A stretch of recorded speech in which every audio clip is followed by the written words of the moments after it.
अभय अपने माता पिता के साथ एक छोटे से शहर में रहता था। वह एक कंपनी में काम करता था जिसके पैसों से वह अपना खर्चा और अपने परिवार का खर्चा चलाता था। कुछ वर्ष बाद अभय की शादी हो गई। उसकी पत्नी का नाम स्नेहा था। स्नेहा एक बहुत ही लालची किस्म की औरत थी। स्नेहा को जब भी पैसे मिलते थे तो वह तरह तरह के कपड़े और गहने खरीद लेती थी।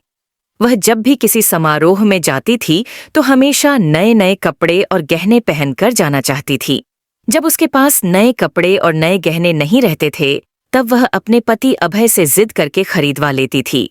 उसकी लालच से उसका पति भी तंग आ गया था।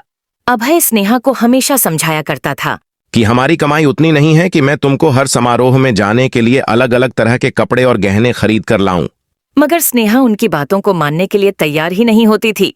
एक दिन जब स्नेहा किसी समारोह में गई थी तब उसकी एक सहेली सुष्मिता उसके घर पर आई। सुष्मिता ने स्नेहा की सास से उसके बारे में पूछा।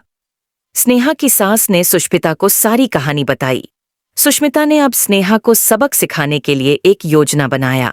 वह स्नेहा के घर से सारा राशन लेकर चली गई और राशन के डिब्बों में अपने गहने लाकर भर दी। जब स्नेहा समारोह से वापस आई तब वह किचन के डिब्बों में गहने देखकर बहुत खुश हुई। शाम हुआ।